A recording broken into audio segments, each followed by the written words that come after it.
Alright. Hello everybody. Welcome to my late night stream. We're going to be knocking out this SWAT bot. What better way to go about that than to force myself to finish this up while having a live audience. So yeah, that's what we're going to do. So far, I do actually have the robot modeled, ready to go. It's pretty much as complex as it's ever going to get. Now what I need to do is set up. Well, I've got the bone structure, the armature set up, pretty much. But now I'm going to need to apply the IK rigging. What that means is that you can take, let's say, this controller bone here, and I have this arm set up already. I can actually take it and move it around like a puppet. And all the robotic parts move the way they're supposed to. Which makes animation a whole lot easier. And yeah. So I've got 2 arms done, I'm pretty sure. Yep. So this is working properly. Now I need to apply it to everything else. I wonder if I have it on this leg. I think I do. Whoops, that's... Oh, I grabbed the ankle. There's the controller. So it's a little janky, but you know, you fix it up with how you keyframe stuff.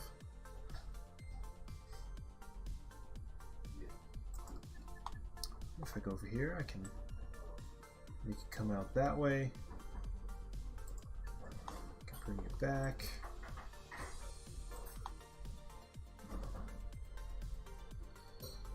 And I guess manually, just to keep it simple, I'm going to rotate it around here along its normal when animating. For example, if I do local, as you can see, the little gimbal switches to where it's actually facing. I do apologize for any background noise. I thought we were all shut down for the night. I guess not.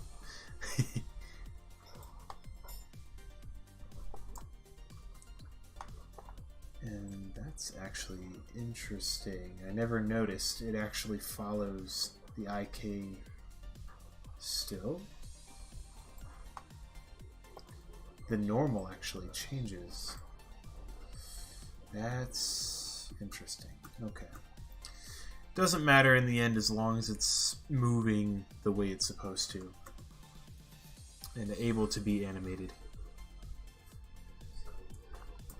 So, go ahead and apply an IK rig to this guy. Here's the this is the left leg controller. So what I can do with this, actually I need to press this bone, I believe, right? Yep. We're going to add a bone constraint. It's going to be the inverse kinematics. And we're going to target the armature, so the whole skeleton. And the bone target is going to be leg left control. That's what I call this bone down here. But it's chained up there to the pelvis. We don't actually want that. So we're going to change it up a little bit. So chain length I'm going to bring to 3. Nope. I believe it's 2. There we go. Because we don't want it interfering with the actual body. I just want it to be the base of the leg, and that's it. So now if I take this controller, it should actually work. Oh, almost there. As you can see, legs aren't meant to bend that way, even this robot. So a few things need to happen. I need to add some more constraints on how this thing actually moves. And I can do that by going down here and limit certain axes from rotating. So I can see the x-axis there. It's not supposed to be moving along that, so I can lock it. And it's not supposed to be rotating around y either. We don't want it. Pardon me. We don't want it swiveling, you know, in its ankle, because it's not designed to do that. It's not how I designed the robot. But now, since I've locked that out, we should be in a better position here. So if I move this around, it no longer rotates around the... did I say ankle before? I meant knee. But anyway, you get what I mean. The knee doesn't rotate around the other way, but as you can see, it's still I'm still breaking its leg, and I don't want to do that. So we got to do one more thing here. We're going to limit the Z. It's going to show us this really big circle. This is the range of motion. So what I'm going to do is minimum. I'm just going to play around with this. I don't know. Minimum. Yeah, okay. So minimum of 0 degrees and a maximum of, I actually think it's 110 degrees. Depends on how I designed this one. This is also 110. Okay, good. My memory is correct. So now, it's not going to clip into itself. It's not going to go forward, and it's not going to go so high to where it just clips into the top leg. It just follows this range of motion.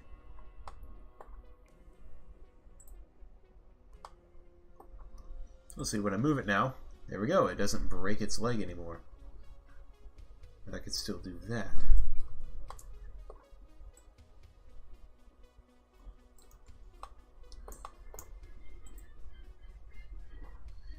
I am actually going to place some limits on here.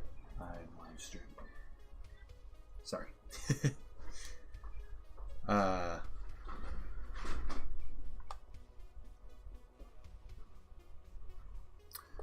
gotta set up some sort of sign or something. Alright. But let's see. Right. So I'm gonna add a limit on the X.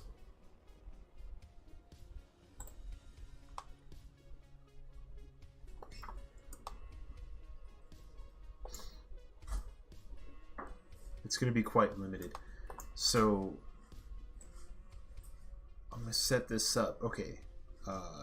Because I don't want him to do a full split. You know what I mean? Like, that'd be weird for this robot to do. Physically impossible. So I'm just going to bring this down to maybe negative 45 degrees. It's a nice... It's a multiple of 8. And then this will be down to 0, I believe. And that's it. So when I grab the controller and move it around, it's not going to go any farther from that 45 degree angle, which is great.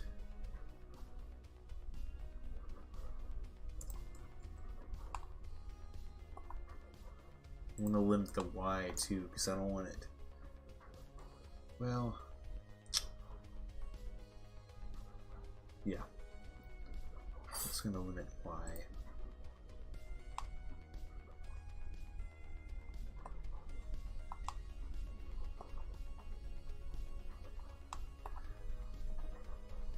Yo, how you guys doing? What's up, Rebel Whispers, and welcome, Random Dude. Welcome to the stream. Hope you find this remotely interesting. It's the boring job of modeling things and rigging them up for animation. Sometimes it's interesting, I guess, for some people, and for some people it's absolutely boring, so hopefully I'm entertaining enough for you guys. Just forcing myself to work on this and getting it done. As you can see in the bottom left of the stream screen, that is my schedule. So I have 24 days left of work to get all this done. All those models listed there. That's all I have.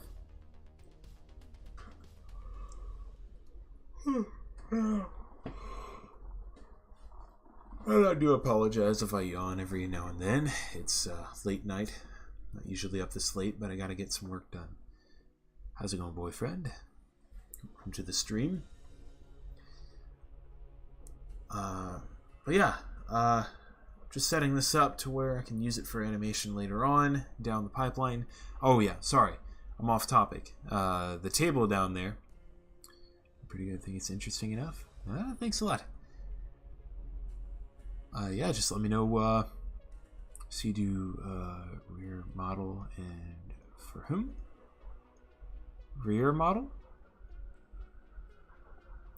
What do you mean by that? It's a model for a robot, and it's for my project. Calling it Sonic the Hedgehog Act 2. It's continuing the Saturday morning cartoon of Sonic the Hedgehog from 1993. Finishing up the story, basically. Although this whole project is just going to be for a trailer. And nothing more yet. But yeah, the table down there is the days I have allocated to each model. That's about the amount of time I have to work on it. So not very long.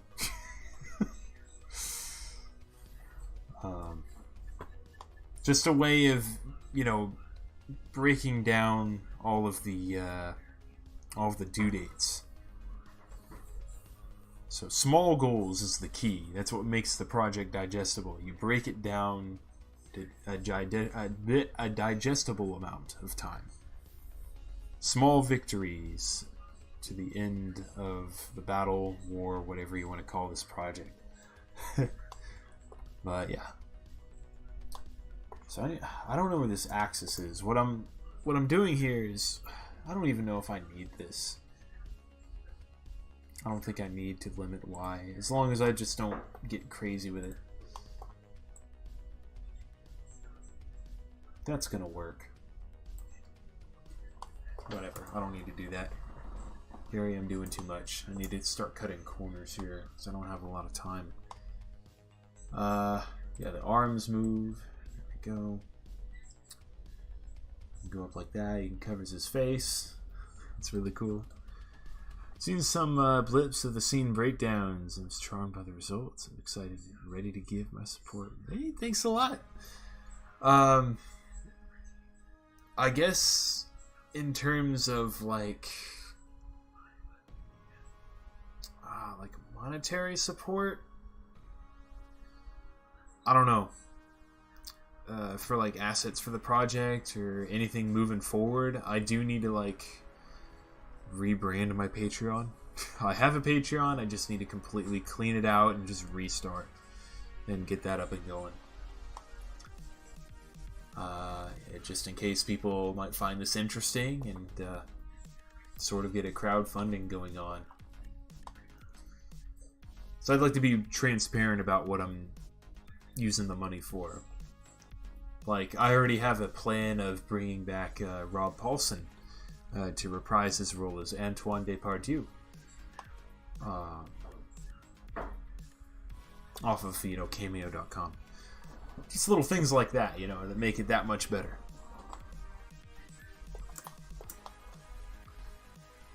But yeah, just, y'all let me know if the music's too loud or how the sound levels are. I'm still pretty new to streaming, so... In fact, you might be able to barely hear that at all. Oh well. I'm certain you guys will let me know. Yeah, legs are done, arms are done. I just need to do all these fingers, and then that's it, actually, for this SWAT bot. No, it's not done, because I need to texture it in a certain way, very specific way. To have an idea, I'm kind of winging it as I go. So the hand is going to be animated. Pardon me. Pardon me. Sorry. It's going to be animated separately. It's not going to be part of the IK rigging and stuff like that, but I can just take the bone here and rotate it manually in a separate layer. So I don't have to worry about that. I just need to worry about these fingers. Okay, I already have all the controls set up. That's what these little perpendicular bones are. So all I need to do is grab that and just move it around. Okay, so let me know if the music's too low. I'm also just trying to keep it low on my end so I don't, so I can hear myself think. Let me know if you want the music up a little higher. I'm willing to accommodate and compromise. Alright. So this is going to be the first part of the chain, and then I need the second bone to be the second part. So to set this up, I'm going to go here to inverse kinematic, target the armature, and the bone I'm looking at is going to be, I believe it's thumb R control, right thumb, yep. And you can see that yellow dotted line, that is way wrong. So if I start moving this control here, it's going to get funky. It moves the entire body, and I don't want that. That is a disaster. So I'm going to here and just say the chain length is, I believe, 2. So it's just counting for 1 and 2 bones. So when I start moving this now, it moves like a thumb. Although I'm just breaking it.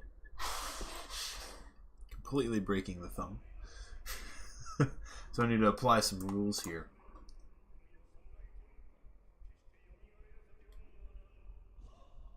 This bone here, it's free to rotate however, but this guy has to follow.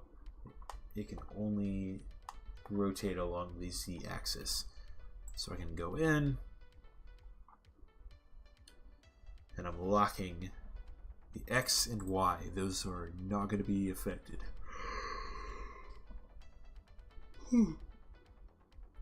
Notch higher. Alright. Alright. Let me know how that is.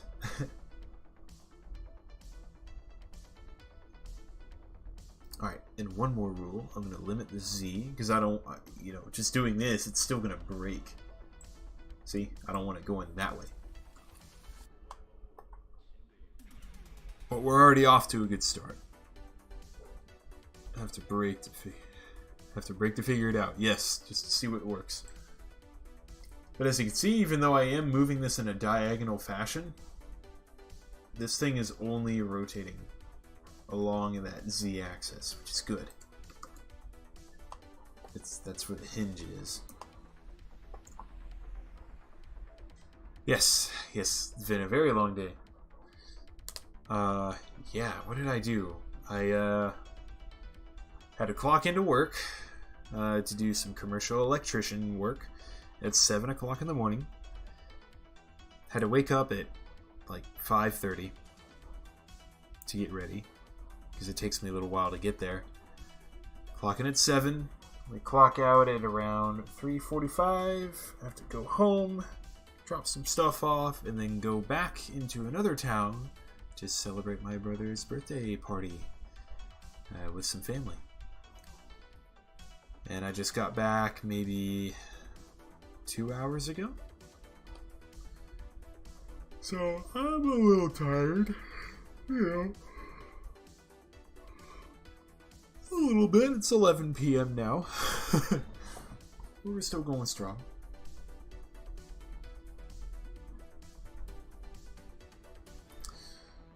I'll probably go for another 2 hours before I shut it down and go to bed. Except to get up at 8 to go to church. Pardon me, I misspeak sometimes. I gotta go to church in the morning. Let's see. Where am I at? Okay. So I need to set up this rule. Okay, yeah, the limit. Oh yes, I definitely will. I'll hang in there. So the thing about this, it's designed to only go 90 degrees. This is going to be at 0 is the limit, so it won't go out any further. So what's marked in blue in this arc, that is the available range of motion. So I want to limit that to be just this section. It's about 90 degrees. So now, finally, when I move this around, it's not going to break, but it will fold in. See what I mean?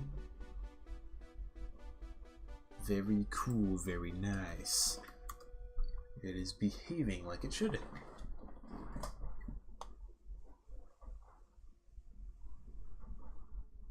Although I do want to set a limit on the Z here.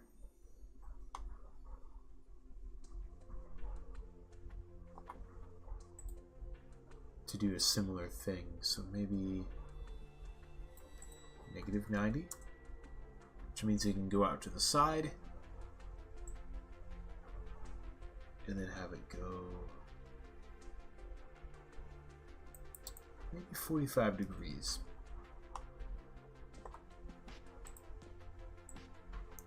So it can't go any further up, and it can't go any further than 45 degrees. Or, well, how I have it set up may be different. Let's limit that. Let's go 20 degrees?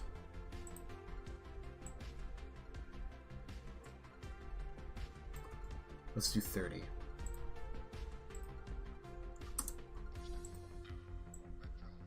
Yeah, that looks better. Because I don't want it to clip, you know, all that much. And there's going to be things that clip. That's just because I have to move on. I can't spend too long on it. But that's basically... Oh, what the heck?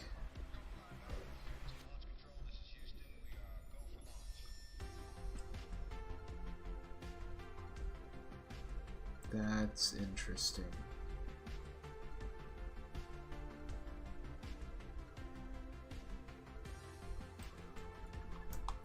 Okay.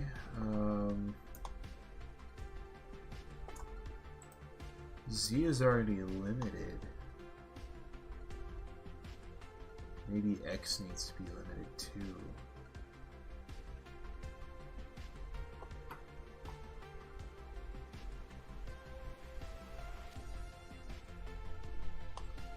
I also need to lock Y,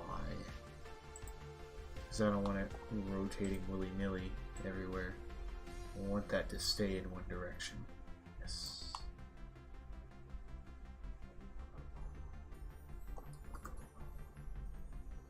And I actually just realized that needs to have a limit too. It can't be 90 degrees, because if I go any higher, you see how that piece clips into the thumb or into the hand like that? That's no good. A lot of it's just trial and error. So maybe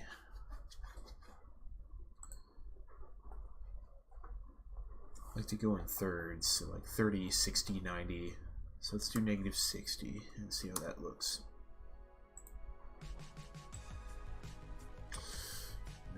It's not doing what it's supposed to. Why is that? Hey! Welcome, Girl of Creativity 2. Welcome in, welcome in. Hope y'all enjoy figuring out this SWAT bot.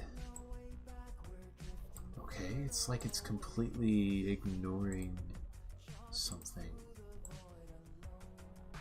There we go. Okay, that's weird. I can't worry about it too much. It's a good range of motion, it looks like.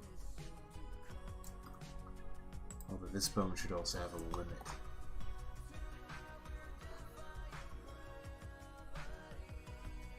It is limited. Yeah. Hey, you're the one stopping by.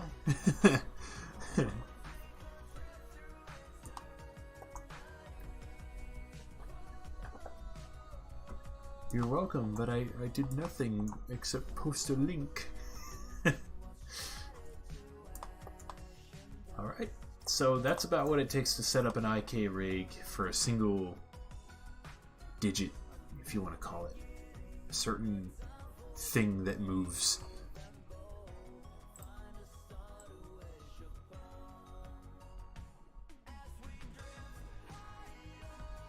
Again, it's a little weird, but it, you know, it can be adjusted in the animation process. If I need to make little adjustments here and there, that can be done later. I don't have to make it perfect. And it's not the point. Just gotta make it work. Alright, on to the next one. So we're gonna add an inverse kinematics bone constraint, targeting the armature. And we're looking for the control bone, which I call it index. Right control. And since we have 3 bones, we're going to do a chain length of 3. Now I want to move this. Whoa, it actually moves like a finger, except I'm breaking it again. So I gotta place in those limits. Better not get copyrighted. I just have the first result of like another synthwave live stream. But should be okay. Alright. We're gonna go into here, we're gonna limit, or we're gonna lock, rather, the Z.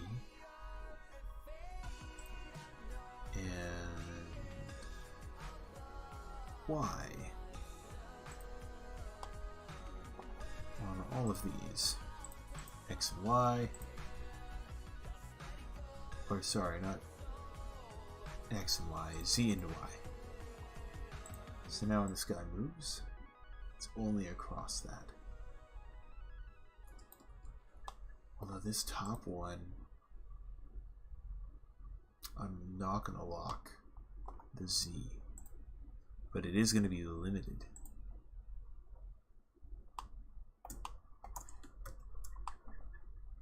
So basically, get out of here.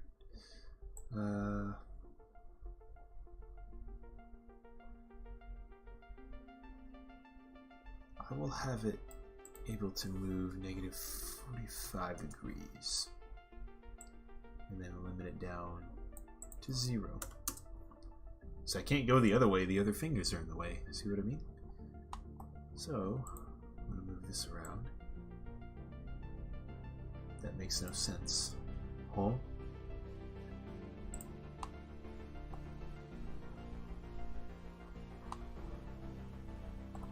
But we're gonna, either way, we're going to limit the X as well.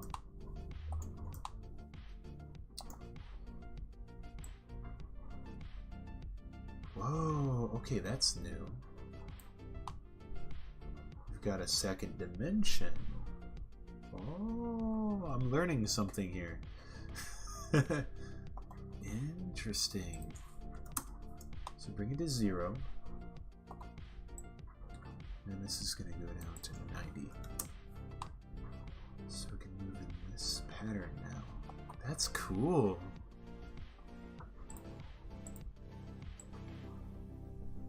Now it moves properly. Okay, well, I mean...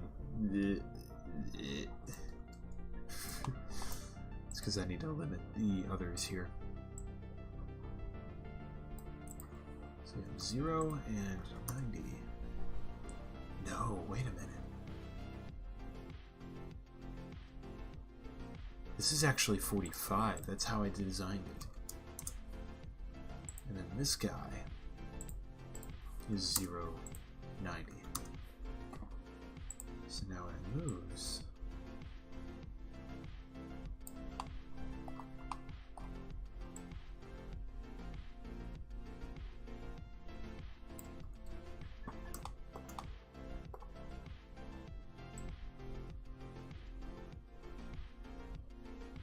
there we go.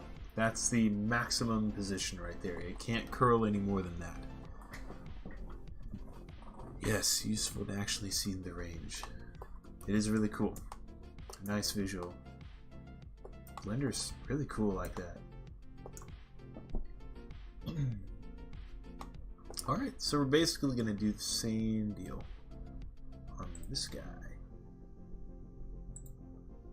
So like that finger is pretty much ready, I believe. So I can't bring it that way. See, like the bone goes out there, but the rest of the finger doesn't. It just follows this position. That is awesome. Oh, yeah. I should probably lock the... Oh, I already did.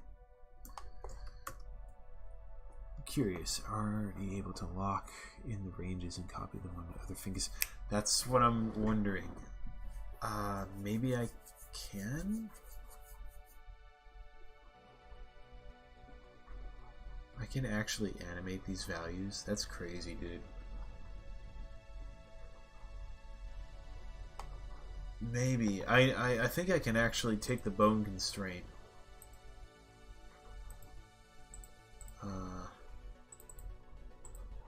Or not?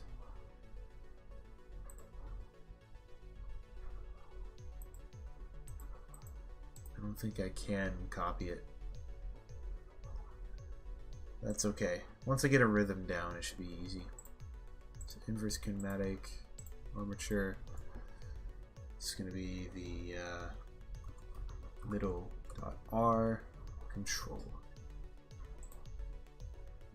Why is fickle when it copies though? So I'm hoping it won't bug out.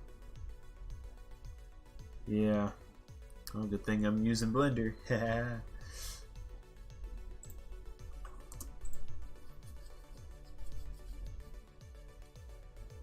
Okay. So I could basically just review what this is doing.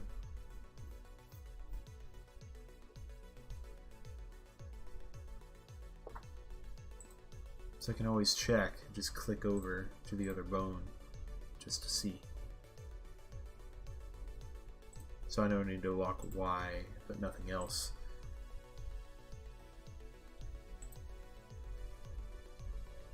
The X will have, yep, 0, 90. And the Z is actually going to be different. So it will be down to, no, actually that's going to be the other way around. I'm going to make this a negative, it's half of 45, it's going to be 22.5.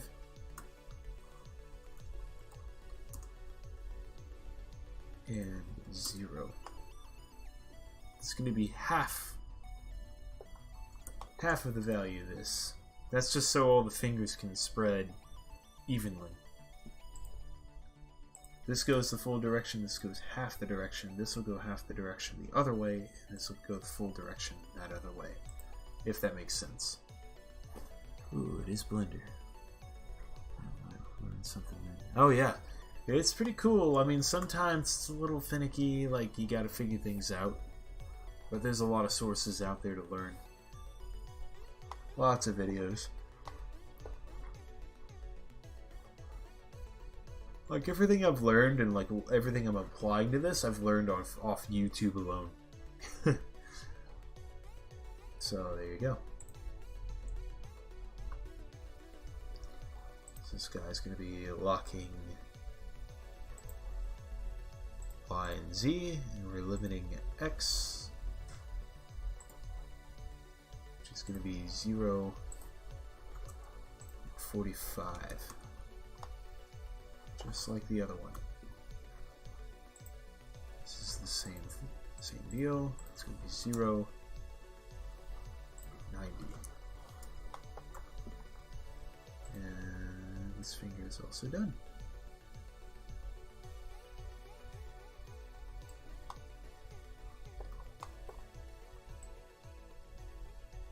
Yeah, check it out.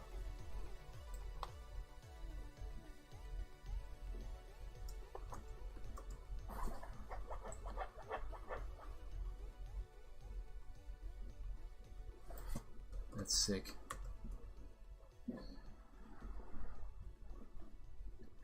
Oh, you know, it'd be even better. I wonder if I could set this up at some point, because I did get my hands on a VR setup. I wonder if I can set this up to where I can go into VR and I can actually animate these bones like in a physical space. You know what I mean? I could just drag the bones, like actually moving around a puppet. I don't know. That's for future me. That'd be sick.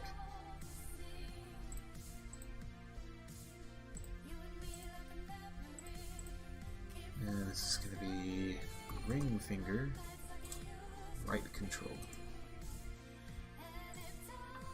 Chain of 3. And now we apply everything.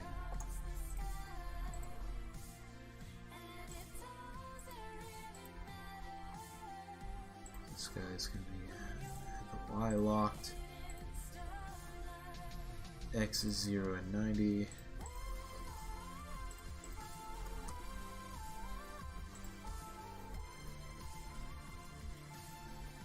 The Z is going to be positive 22.5 this time. It's going the other direction.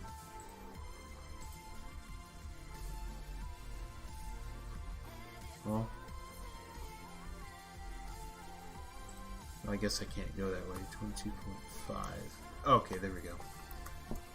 It just has a new maximum. See how that one's going in that direction, while this one's going in the other, but not as much as that. That's going to help in the long run. It's those two. Yep. 0 and 45.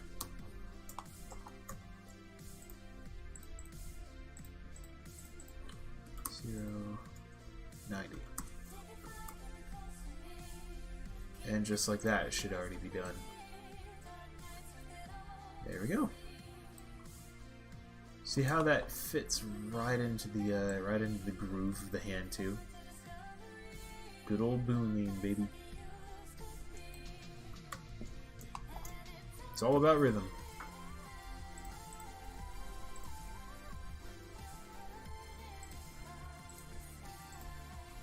Inverse kinematic, armature. It's going to be pinky.r control. Chain length of 3, this is 3 bones. And apply everything.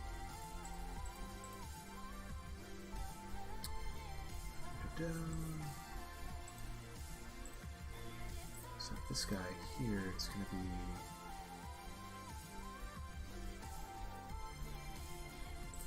X is going to be 0, 90. And 0, 45.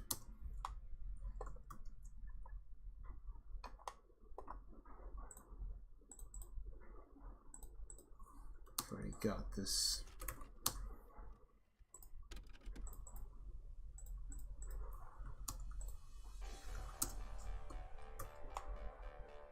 Booyah.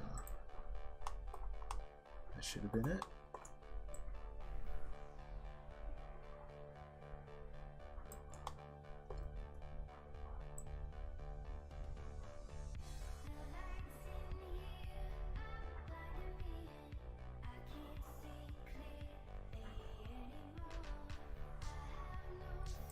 That's sick. Alright. That's the whole hand done. Now I just need to do the same thing for the right or the left one. Now I've got a rhythm going. And I have a direct reference to look at because all these are done. I just need to basically copy them over and reverse them. Just set up a control here.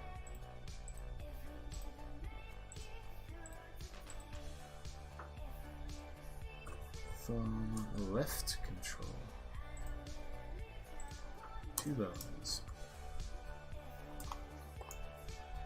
Let's see what the limits on these are. Just limit Z. We'll figure it out.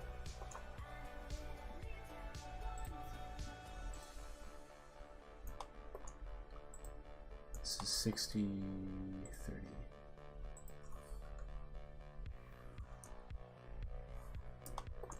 Ah, so it's going to be negative 30 this way, positive 60.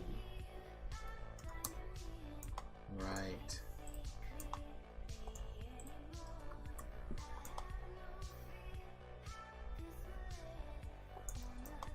Cool. And this guy. X and Y are locked. 0 and 90.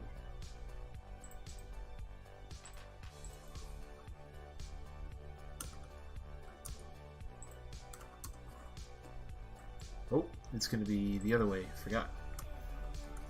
Negative 90, because it's the other direction.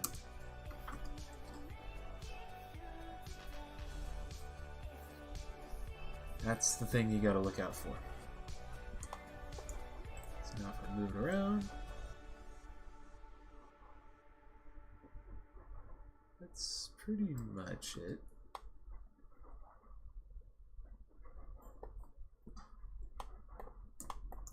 Let's move on.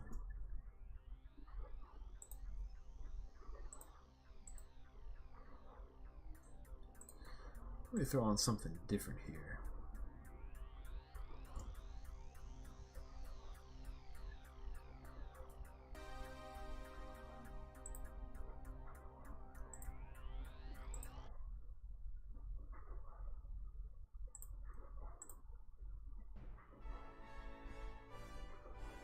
I wonder if y'all will recognize that. Something a little more themed to what I'm doing.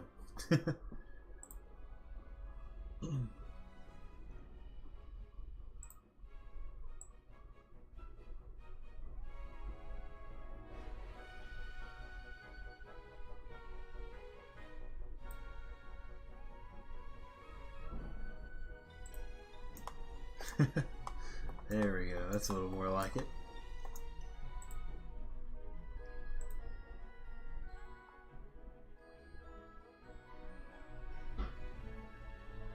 So we're gonna lock Y. Oh, I'm overstepping. I don't even have an inverse kinematic yet. It's gonna be index, left control. Yep,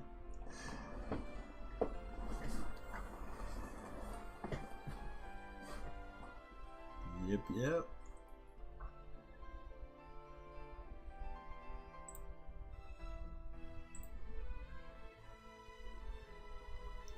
So I think it's just limiting there, or locking Y. Yes.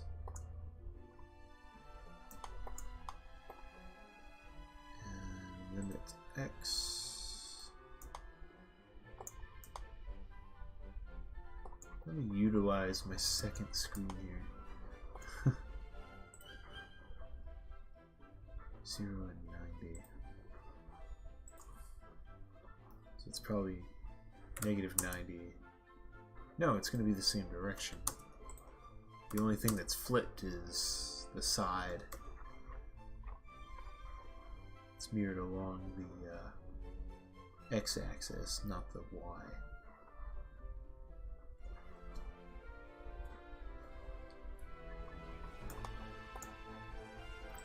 Z. Just let me know if that music's too loud.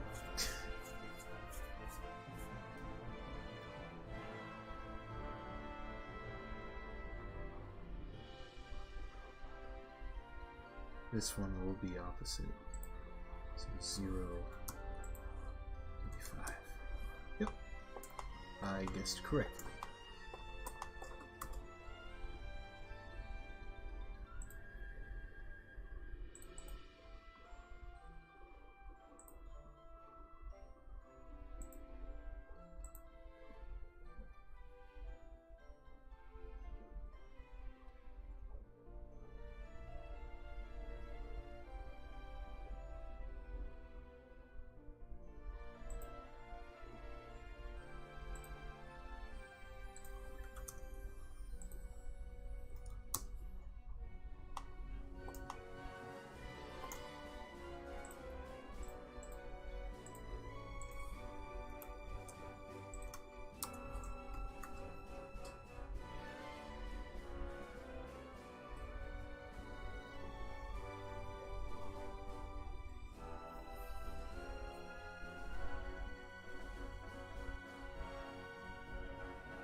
That should be it.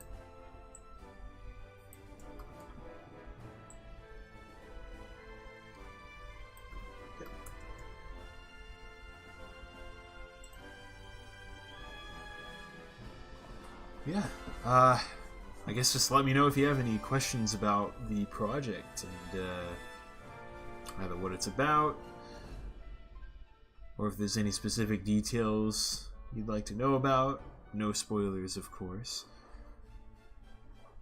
Yeah, you just drop them in the comments there, or the chat, rather, and I'll answer them as best I can.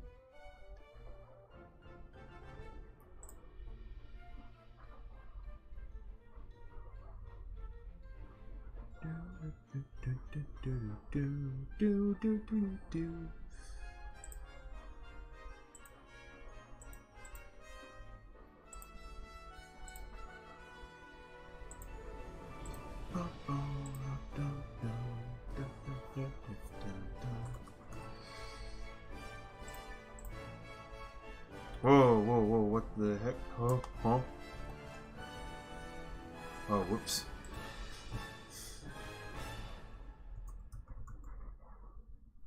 Middle left control. What?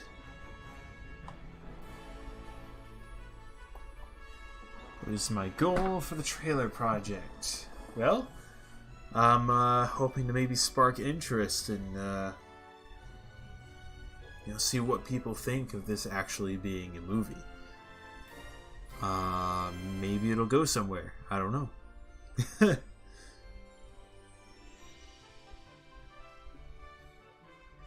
Oh, I know what's going on. It's the chain length, I believe.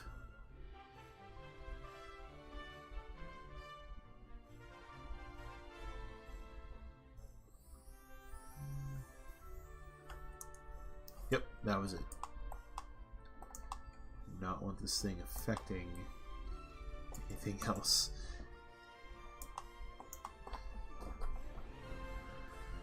Let's see, if I elaborate on that answer...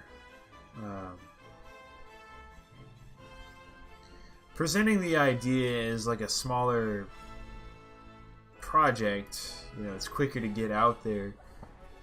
The faster it is to show off the idea and maybe getting interest from the audience. Seeing if it's something worth continuing into a fully fledged project in the future. Dipping my toes in the water, basically.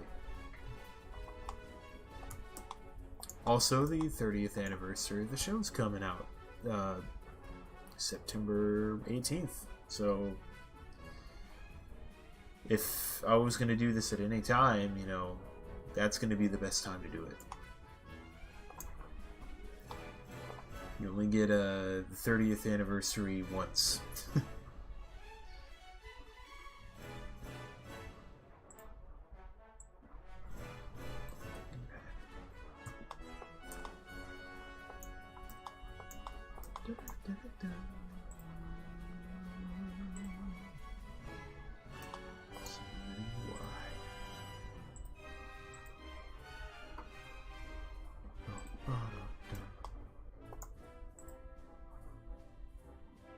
What inspired me to get into this so passionately? I was a huge fan of this continuity since I was a kid. Maybe about a year into me even knowing about Sonic, I was about 9 years old. Came across the show, some of the comics. I'm like, man, this is cool. It's like a whole world outside of... it's a perfect world for Sonic to be explored as a character with other people, in a way. With the game continuity, you just have him in the games and stuff like that. The world changes every game, basically. And it's, it's a little more digestible.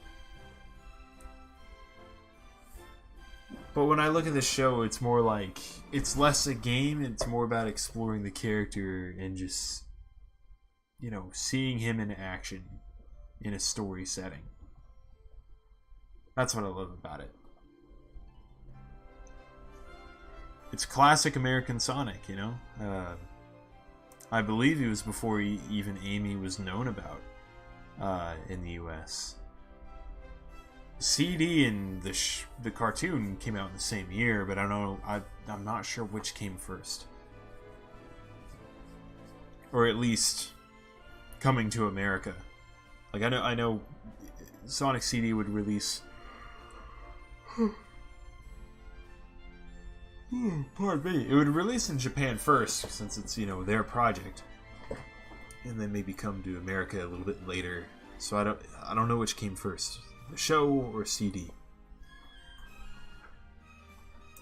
Either way, Amy wasn't a part of anything yet. It's just Sonic and Tails and Robotnik, Eggman, however you want to call him. And they would just make an entire cast out of the animals that Sonic saves from the Badniks and the little, prison capsule things at the end of each level. That's all they had to work with. I think they used like 4 screenshots of Sonic 2, and they were able to make a whole world out of that. I mean, they kind of went crazy with the creative freedom in a good way. Lots of interesting ideas. To relate to that, I got into it around the same time, though I was raised on adventures with a mere brush of sad AM on the side. All I knew about the show's Robotnik was the big bad. Yes, he still is, man. I don't care. He's the best. Yeah.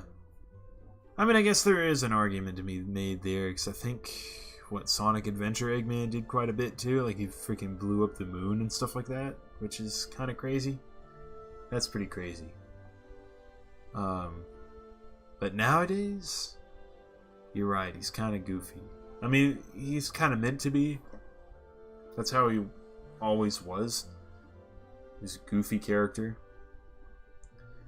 But again, that's what sets SatAM apart from everything else, is that, it's their own take, and it's a cool take, I think. It's different. People always say they compare the show to the games way too much. They're not the same thing, and they will never be.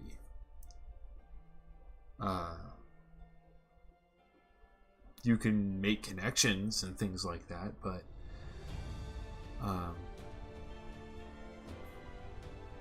sorry, that music just dropped so hard I lost my train of thought. Oh man, what was he saying?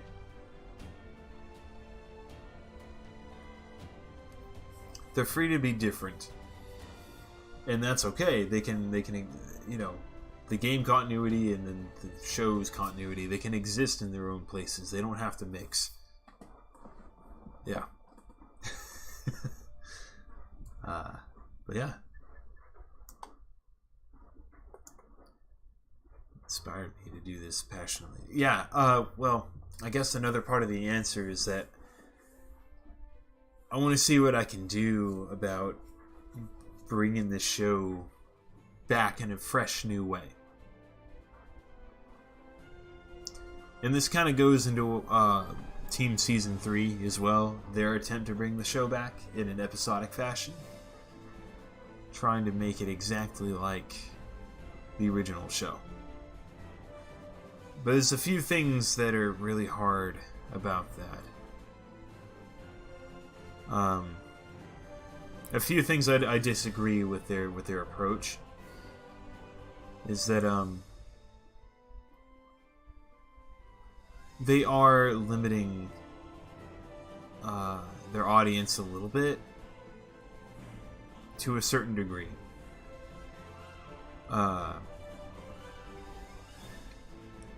Sorry, I got a yawn.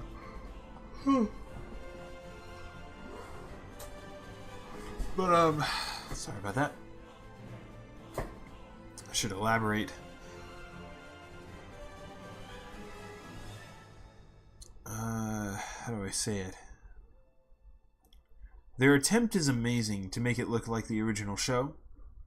Like, it's great. They pay attention to, how it looked down to the line thickness like how thick the line art was on average. But the problem is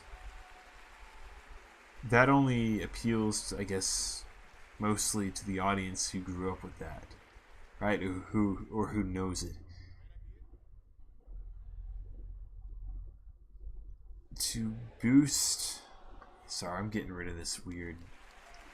Like, hey, let's have the audience join in on singing Sega. This one sucks too. Sorry. Where was I?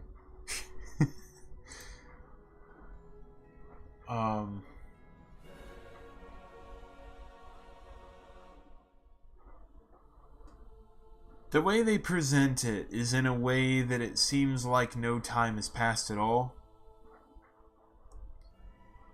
I'm just trying to act like... Okay, well, maybe not acting like... Maybe I'm making it more complex than it actually is. Basically, times have changed. To appeal to a newer audience and a familiar audience who grew up with the show, is you gotta find a best of both worlds. So my approach is being faithful to the original designs and color schemes and things like that. Some design aspects. But also freshening it up for a new age. Because the biggest example of what Team Season 3 does is that, yeah, they boil it down to the line thickness. They say, oh, we make the lines this thick, and we don't taper the lines. It's because that's what they did back in the day. They used this line thickness, and they never made the lines taper. But there's a problem they're missing. I don't know if they have a good reason for this, but this is something I've noticed. Is that doesn't work. It doesn't work good with modern day. The reason why is because we have HD screens now. We don't have the box TVs from the 90s. They had to make the lines that thick and not have it taper as much back then, just so it can even show up through the screen on the other end. It has nothing to do with, you know, the quality of what they make it to be. It's about the output. But because now we can basically produce something in a certain resolution, and it's guaranteed to come out the same resolution on the other end. We don't have that quality drop anymore. Yeah, exactly. So when I can't help but seeing on their trailer that they released maybe 7-8 months ago, those lines stand out way too much. It cheapens the animation, and it makes it look like a Flash animation from back in the day. It's supposed to be professional, and they are professional about it, but that part of it it doesn't do it any favors. Yeah, we get all the pixels. Unless you have like a crappy monitor. Like if they produce something at 4K, you know, and if you have a 1K monitor, of course you're just gonna get 1K. That's the only quality drop, though.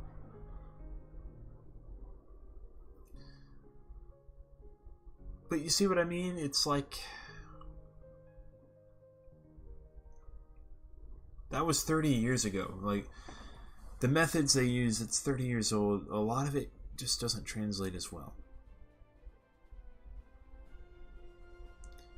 They could go further with the line rendering and maybe add a filter on it that helps make it look like the original broadcast that you would see on TV. Break up the lines a little bit. Make the overall image a bit fuzzier. Maybe they'll do that at the end. I don't know. But the trailer, not super impressed. I bet you, like most Disney classics, you can tell the coloring and lighting is different from the static. Like it's an odd plastic effect. Yeah. There's a lot of nuances that you could pay attention to, and pardon me. You know, you can try your best to replicate, which is what I'm trying to do, in a way. Like, there's only so much I can do in terms of colors and stuff like that. But I try to give it that effect. Like, I give subjects. I could pull it up, actually.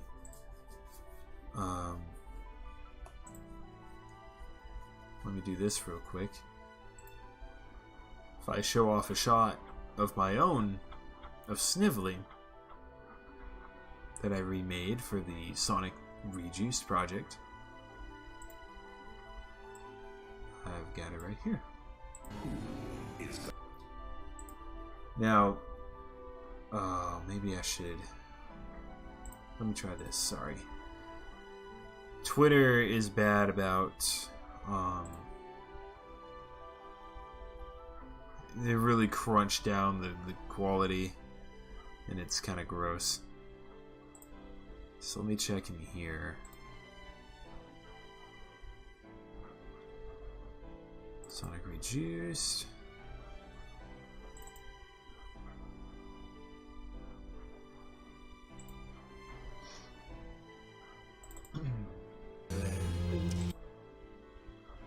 So, this is my fix.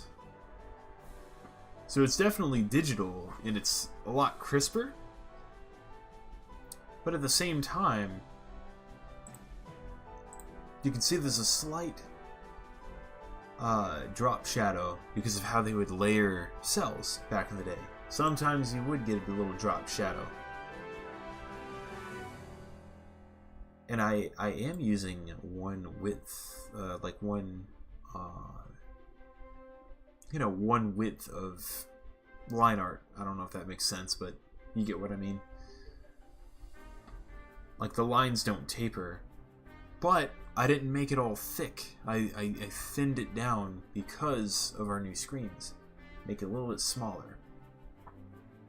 But I go one step further and I go in, I don't know if you can see in the hair, but it breaks up a little bit because I added a little heat wave effect on top of the line art layer and set the animation speed to 0, which means throughout the whole screen it's going to be static. But it takes the line art and it breaks it up to where it looks like it's been drawn. Just little details like that is something you can do with the click of a button. So when I play it... He's gone, sir. Who is gone? The Hedgehog, sir. He's gone, sir. So you can kind of see everything just flows nicely.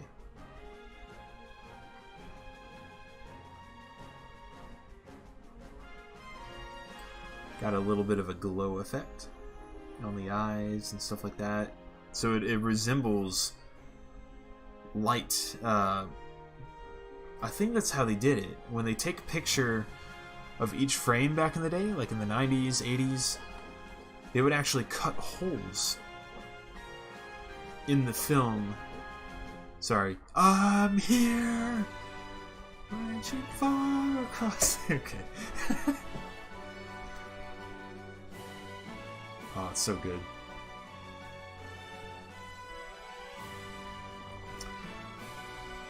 Sorry, that dropped way too hard. But yeah, if they wanted something to glow, they would have a separate film and actually physically cut holes in it and shine it through a light box. When they take a picture top down, the light would actually bleed through on top of the art, on top of the line art too, on top of everything. So it's got this nice glow effect. So on top of the eyes there, and all that good stuff. I can show off Bunny here. She's got that effect as well. Let me repeat. Just play that a couple of times. About the only way up there from here. About the only way up there from here. About the only way up there from here. There we go. Oh yeah, I forget you can actually hear that. So that's good. Another thing, do you notice the screen's slightly shaking? I'm going to scroll back and forth. It's very subtle, but it's there. Because sometimes the camera won't be completely still all the time when they take pictures. It might jitter a little bit because they actually have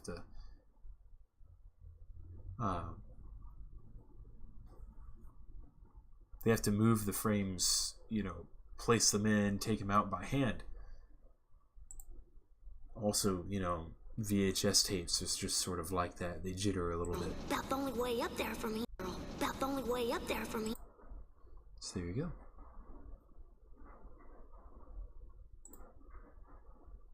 Okay, I don't know why this music stopped. Let me throw this on.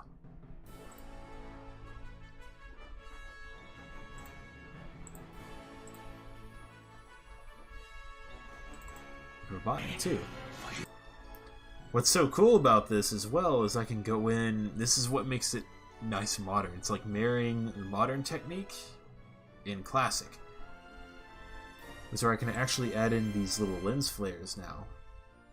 So when his eyes come down, boom, I could just digitally add them in.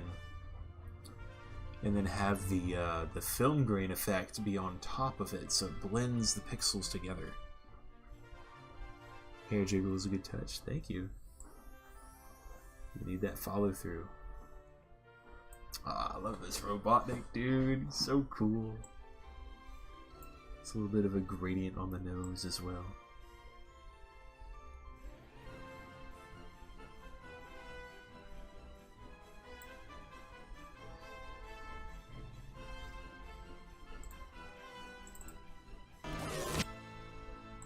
Little destruction scene.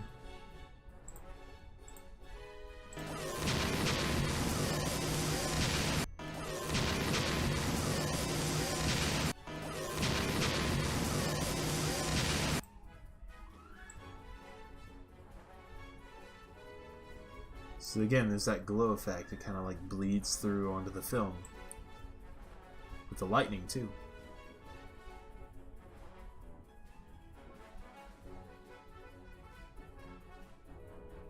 It's really bright there. Shatters a glass.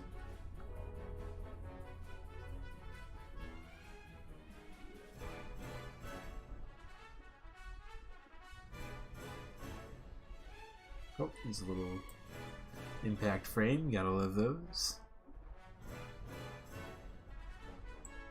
So cool looking. Yes, as he should be. Yes and no. Learning how it works is fun, but doing it, it gets to be a chore.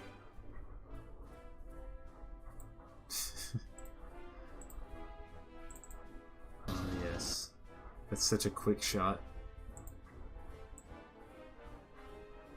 Another good example of what you can do with digital means to kind of enhance that classic feel. So when Sally jumps off and starts to pass the camera, she starts to blur with every frame. So when she flies past the camera, you see how out of focus she is? The focus of the camera is still on Antoine and Bunny in the background. So it gives the illusion that she's got a lot of speed because she falls out of view of the camera, or out of focus.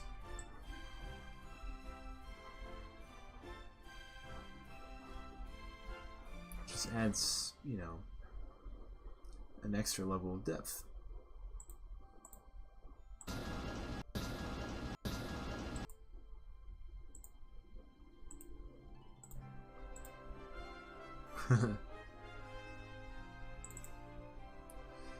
Made a mistake. His eyes are blue in this shot when my other one, the eyes are black. Oh well, continuity error. Another example. That speedometer is actually 3D. Done in Blender. I just had to manually rotate it around to match up the 2D animation as his hand comes around. Not easy. It's very finicky. It's another 3D model for the robot. Oosh. Just smash cut to the smoke. That's a little shortcut you can get away with. A little speed reading kind of blinks on. Just flickers. 500 miles per hour. Which he does say afterwards. 500 miles per hour, sir. The hair moves at the end. Secondary action. Kind of flicks. Whoosh. It's like he's getting ready for another blast of wind. He's like, here we go.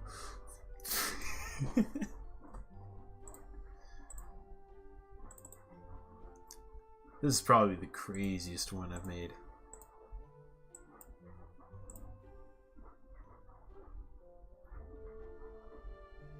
Really tough.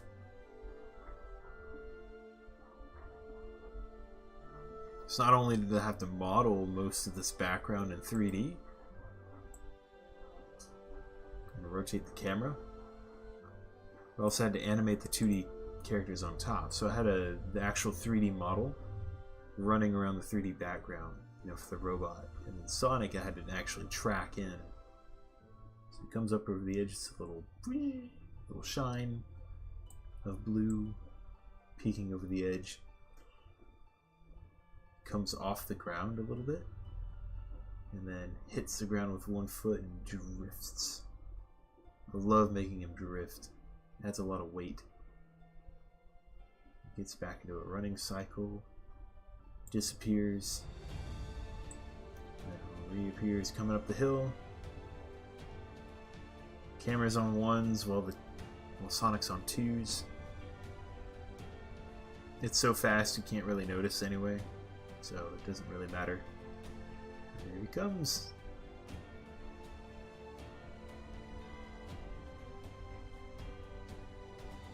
Since the camera passes, I turn up the horizontal blur like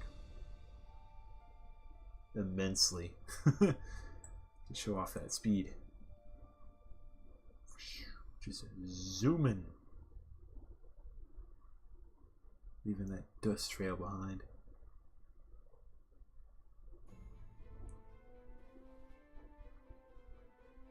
The light also affects the smoke. That's just a simple gradient that you throw down only once. And it just kind of pastes, it clips onto the smoke layer.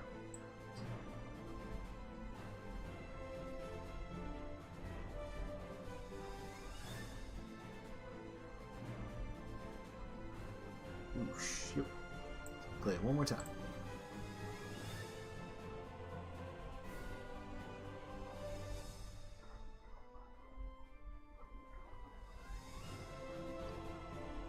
Yes. Yep. It's the blue blur.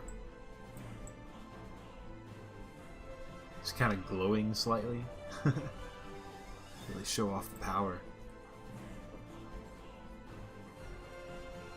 But yeah. Anyways, that was a huge tangent.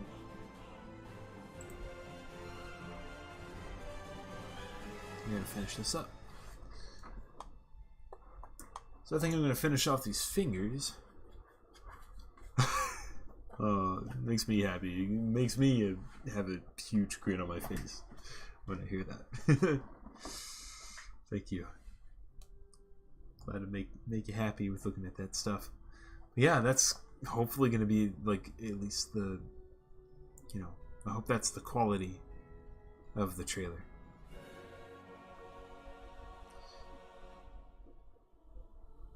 Now, I would like to show you the actual animatic for the trailer, but I think that's spoiling too much because this video is going to go up on my channel anyway to review, so it's not like a one-time watch, like be there to see it or you'll miss it. So I could show off single images that I can just choose myself.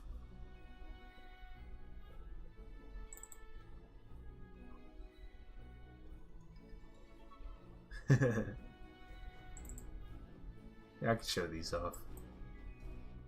Very specific ones, though.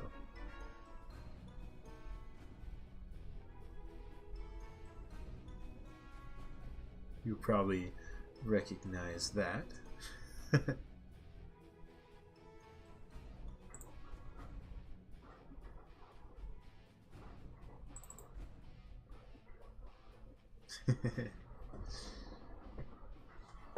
Boy Snively.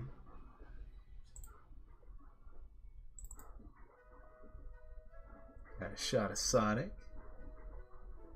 Nice close shot.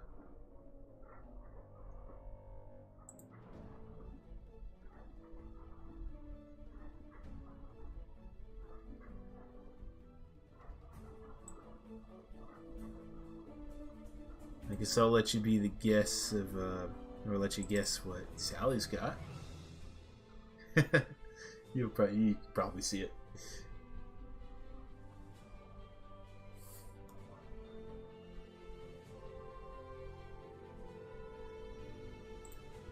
We're bringing the show back, bro.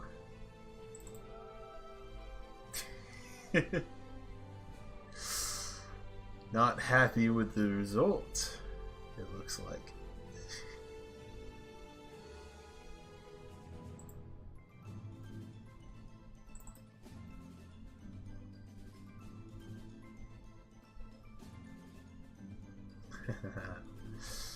That's more character designs there. Look at Tails being all adorable. Best boy. Uncle Chuck's on the right there.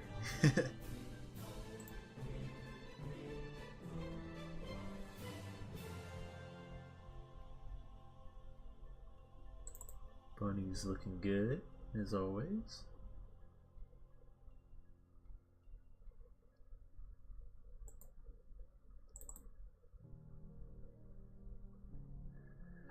This is a pretty big design change for Rotor, but I think it works.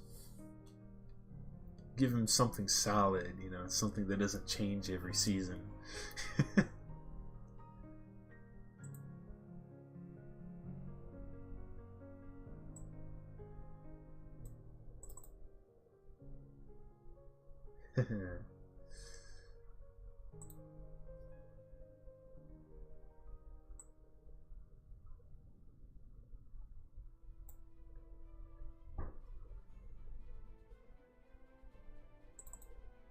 Got this one. This one's well rendered.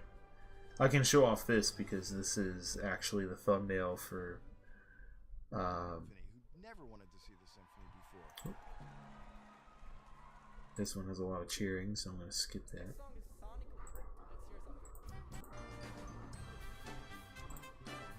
There we go. But yeah, this is the thumbnail for one of my videos on the channel.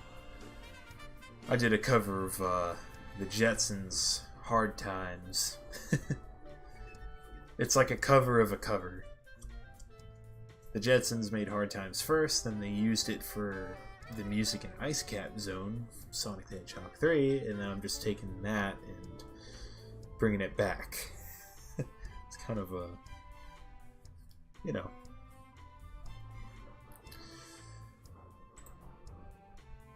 kind of weird, but you know, it's fun. It was cool.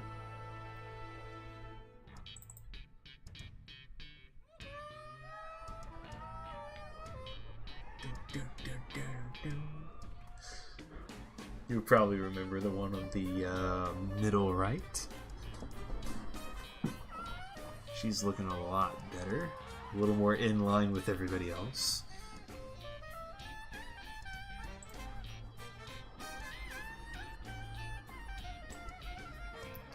If you want to, my singing is not good.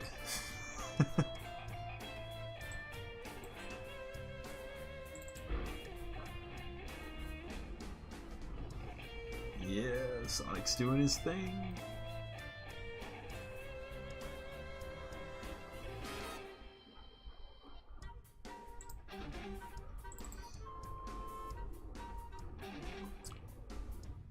Yeah, they are gonna emote quite a bit in this film. At least I want them to.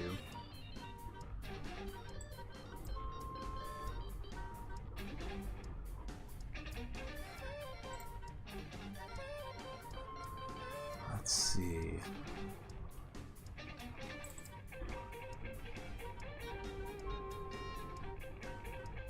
Sonic's Russian.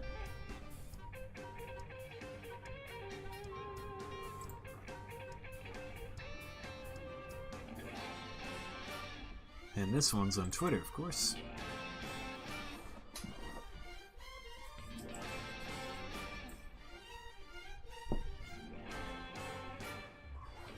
And I think I'll show off one more.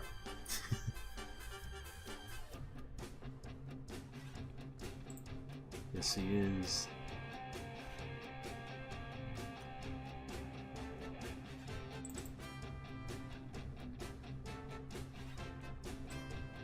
There she goes.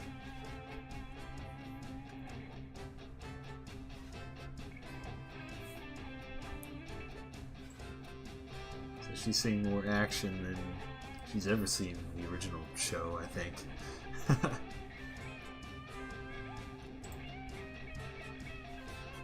And I'm gonna leave that there.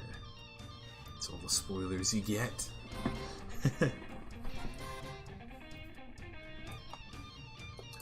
Listen to how perfect this guitar is, by the way. Yeah. Alright. Where did I leave off?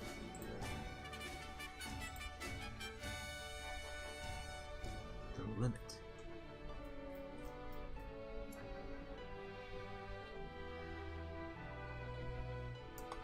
Limit? I'll show you limit. Alright, so X. It's gonna be 0, 90, like normal. Then Z, I think this is gonna be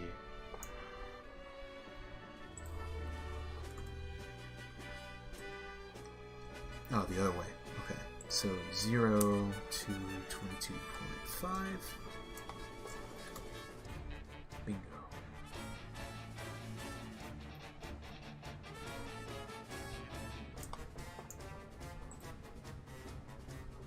No.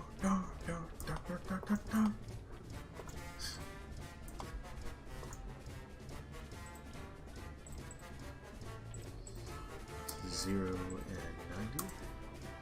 No, 45. On middle flange.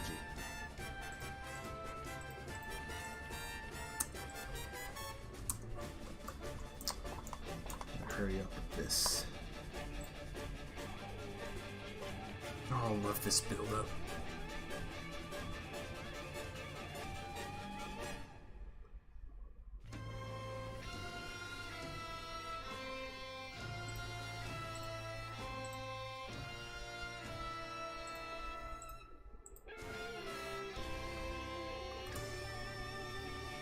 And left control. And then 3. Alright. I'll share one more thing as well. And I can work while I let it play. But I would love to introduce you guys to one of the music producers I'm working with. It's very off and on. He's very, very busy. But eventually, we're going to get together and make the music for the trailer. He's really good at orchestra. That's his specialty. So if I look it up here...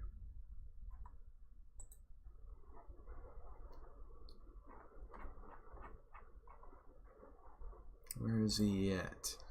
Y'all need to subscribe to Fox Shadow. Here he is here. So F0X Shadow. Freaking amazing. Let me show you some of the stuff he's made. My favorite example is from one of his live streams.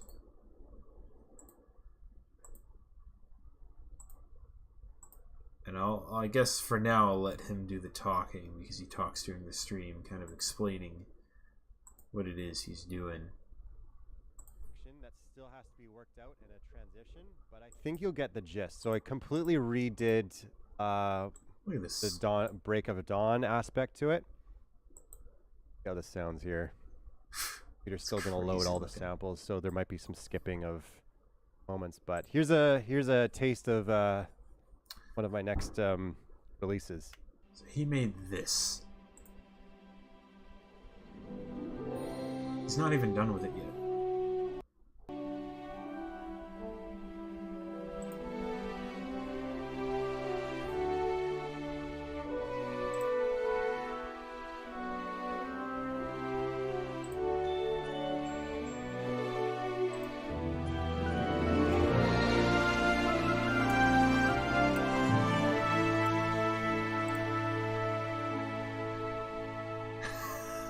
Gosh, makes me smile every time.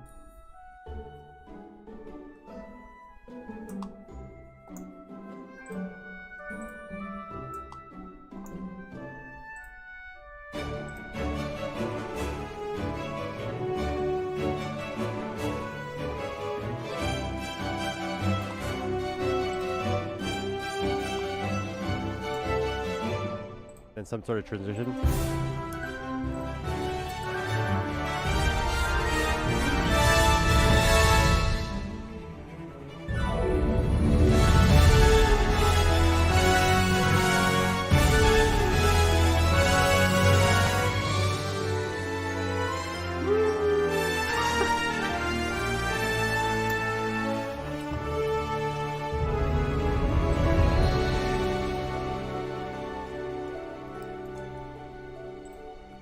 Are you kidding me, man? Yeah, that's it. So dawn breaks, you know, the sun comes over the hedges or the trees or whatever, and then I kind of picture everyone kind of walking out of their huts with sleepy eyes or something in this next section, and then, you know, things get going as more come out, more of the freedom fighters come out.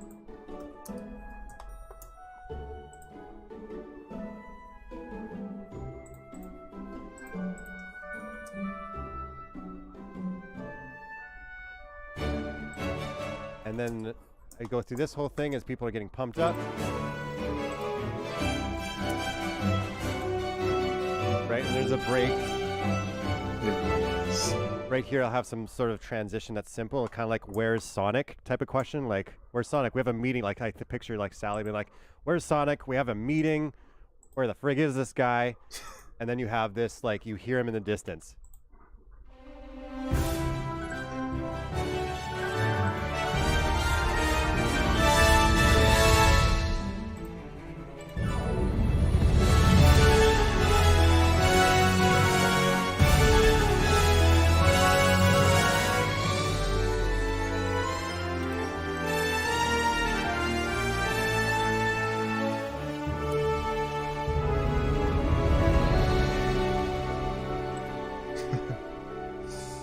Please subscribe to this guy.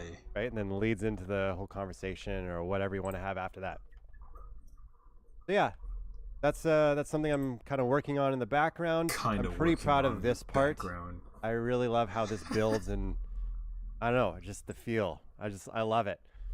So this is one of those things where I listen to this over and over again on my own time. Is that okay to do with your own work? Yes. I just love it. So a lot of work went into this part, but you can see all the various parts and components to fill it out and round it out and all the dynamics that are happening. That's a lot of fun. This actually, the trombone part was one of my shorts from a while back. I basically modified that for this. Oh yeah.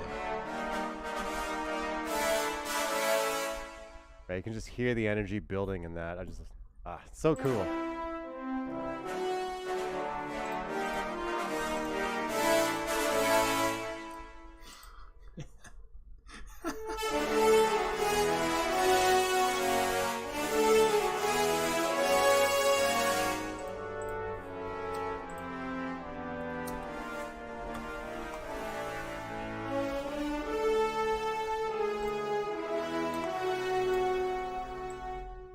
So fun. So I'm just gonna like listen to this a couple times if you don't mind. Feel free to go if you don't want to stick around anymore. I so appreciate you hanging out and supporting the channel. If you can subscribe and like the video, I would appreciate it. There's a lot of people, just so any like new viewers after the stream doesn't know, this is not me talking. This is me talking.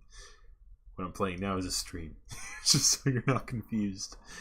This is once again the music artist I've got the great privilege of working with to start making music for this film trailer. Fox Shadow, F0X F0X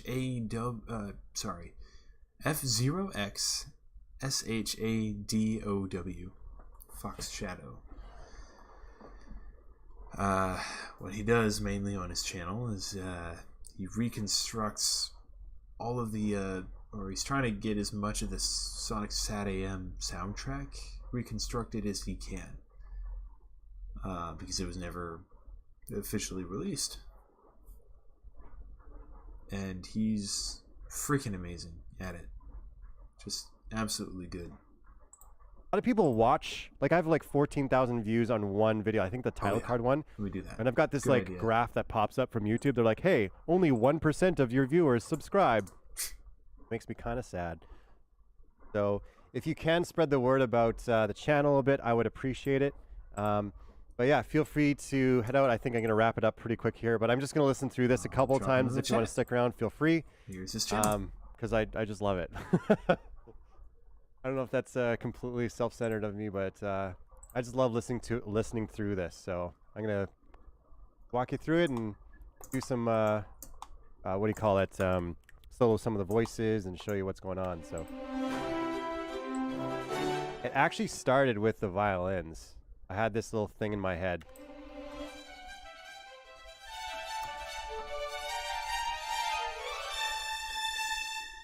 And this is another one of those examples of me humanizing it. So you can see all these various velocities, but also how it rises up here in the dynamic automation.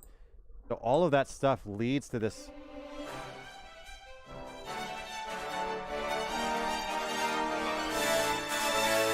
Right? Feels like the orchestra is just letting loose right there.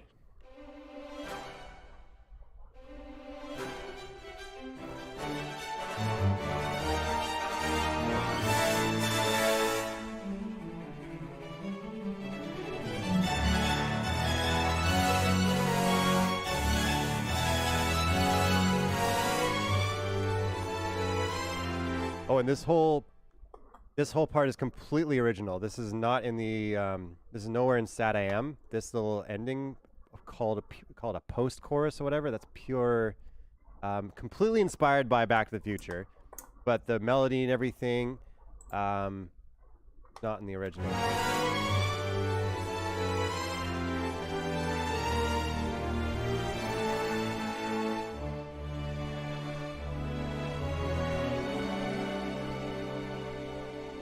I just love how this freaking feels, man. Like I listen to this all the time.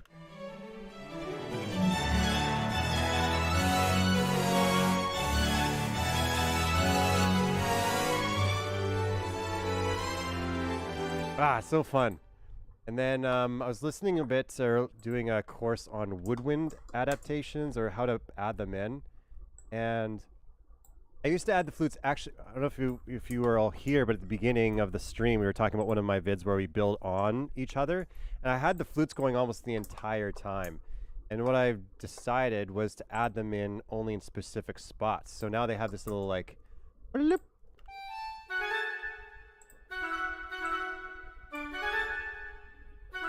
And just so we get it in context, here we go.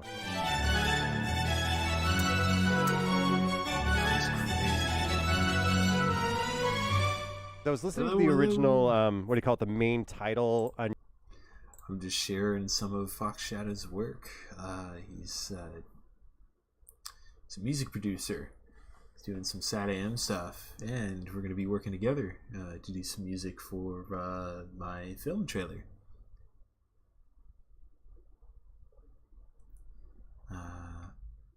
So I've got that playing in the background for now. This dude's insane. I'll play it once for you, and then I'll move on to something else. This is crazy.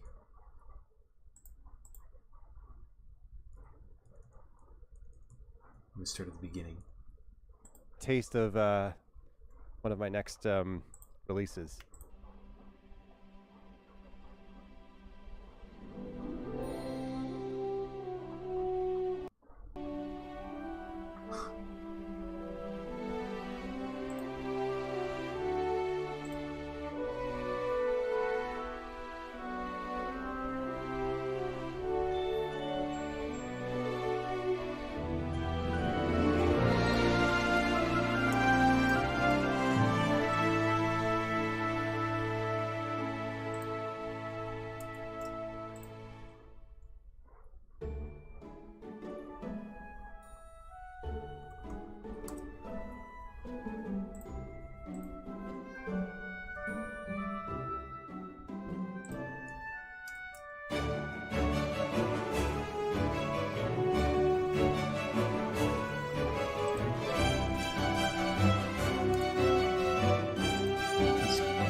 And some sort of transition.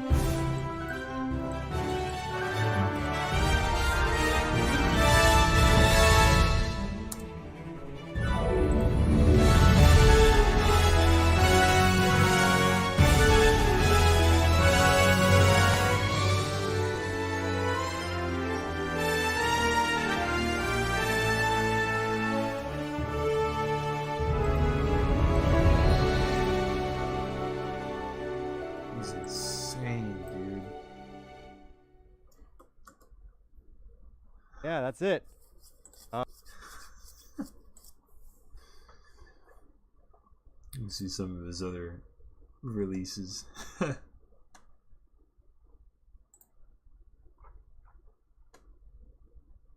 One I really love is this one.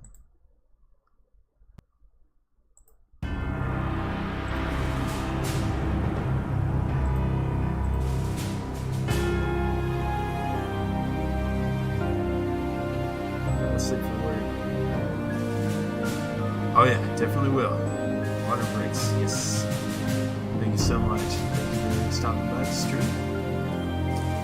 You take care.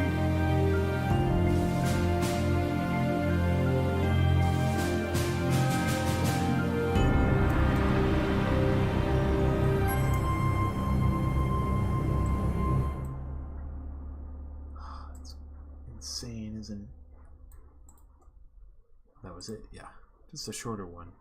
And then, of course, he's got this.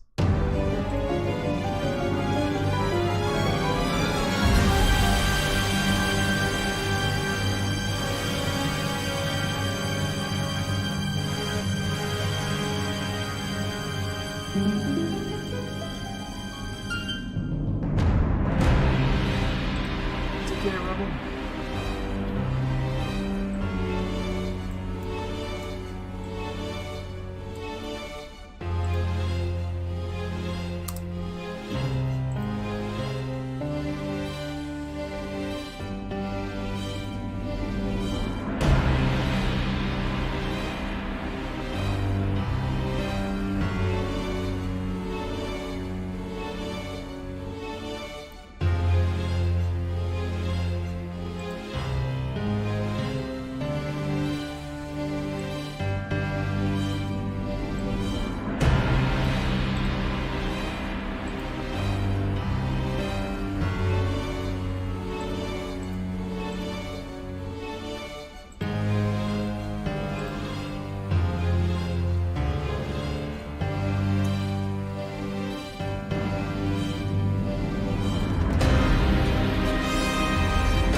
Telling you, man.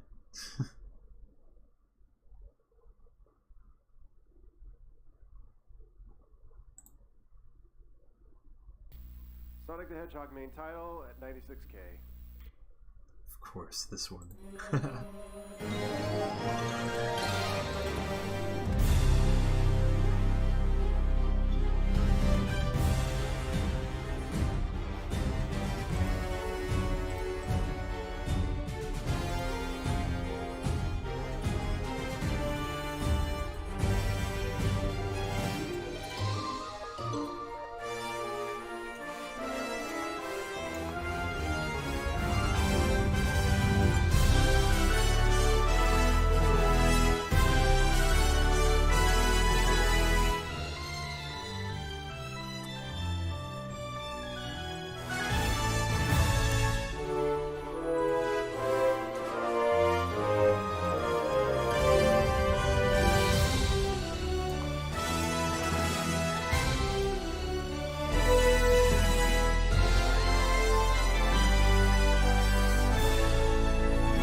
It's all done by him.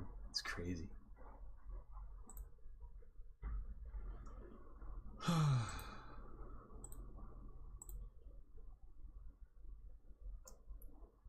Insane.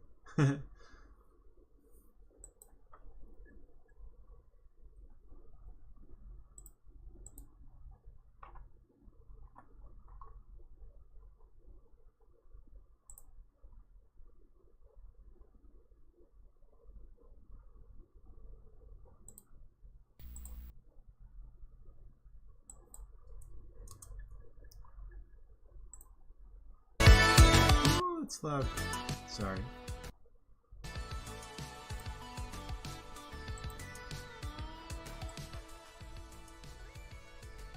Let's put that back on.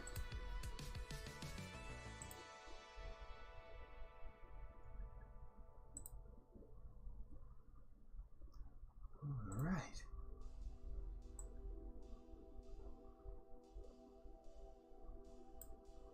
So I'm just adding the shaders now. This is gonna tell us where the shadows are typically gonna go. It's gonna change depending on the lighting scenarios in the scene, but we're just setting it up.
I'm trying to find the exact gray I want.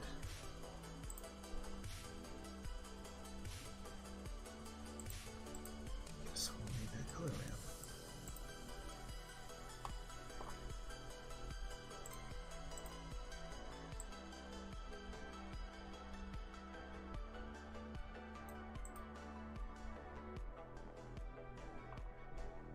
That doesn't look bad either.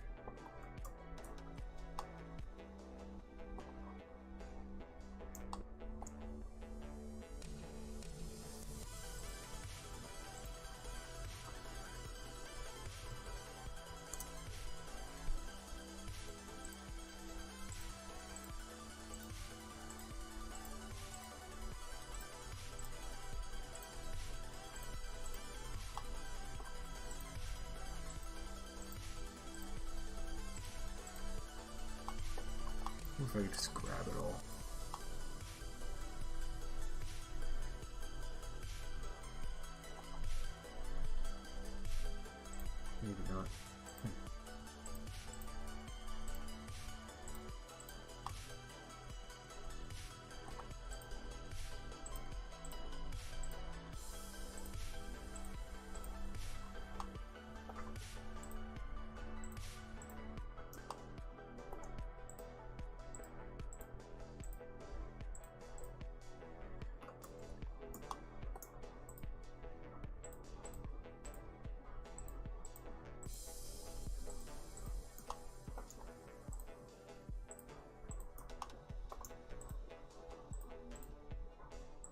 lots of parts.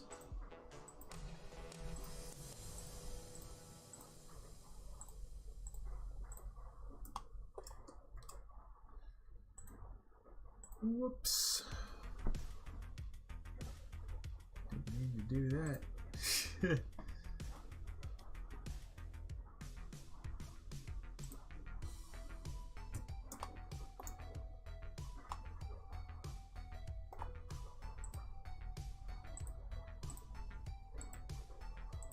Oh man, I'm gonna have to swipe all of these things.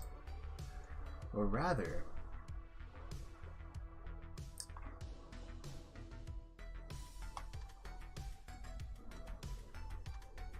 according to the design,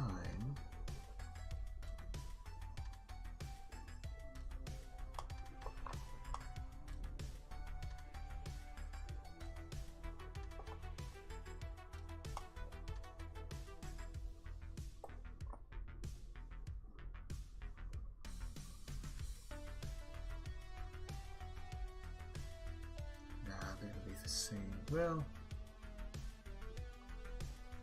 black would look cool.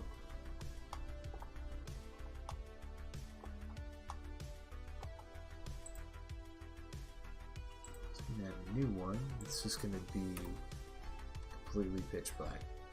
No output at all.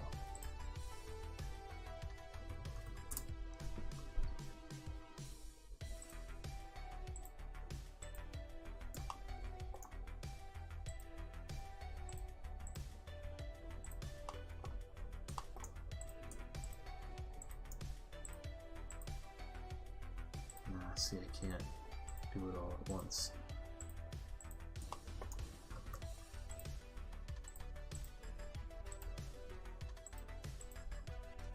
Once I get everything put into place here, all the textures, let me go ahead and end the stream.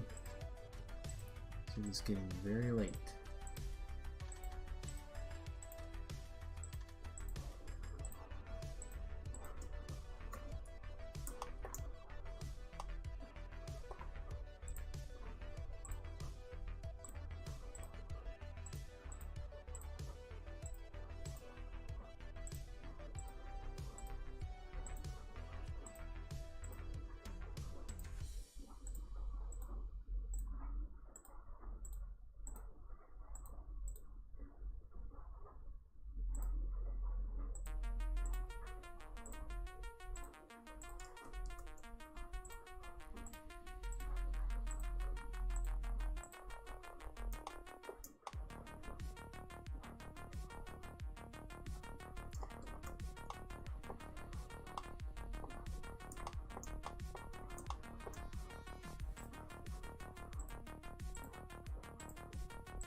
Oops.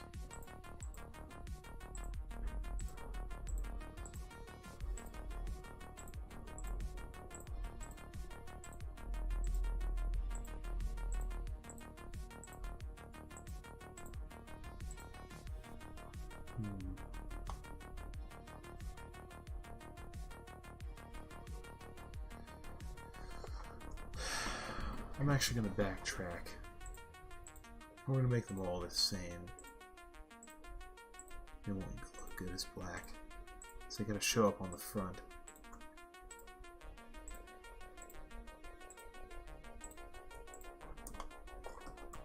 That's okay.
selecting.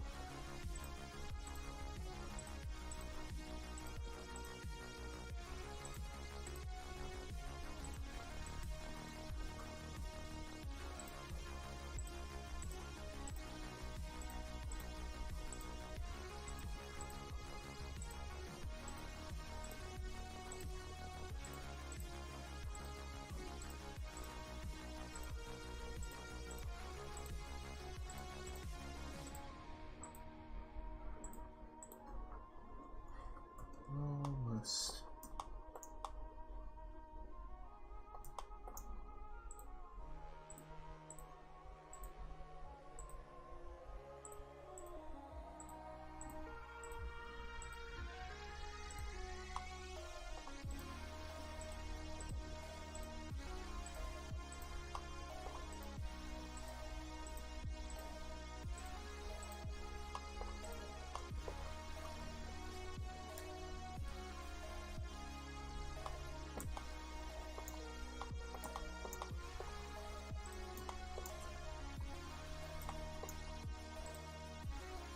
I know for a fact these internal ones there.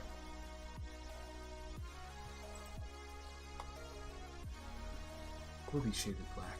So I'm gonna add a texture. Assign those faces.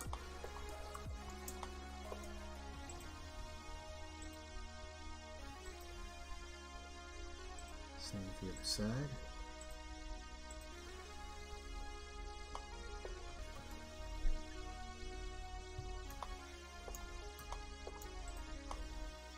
Probably the wrists as well.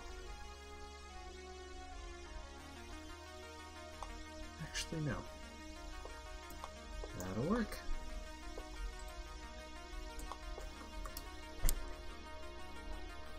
It's coming together.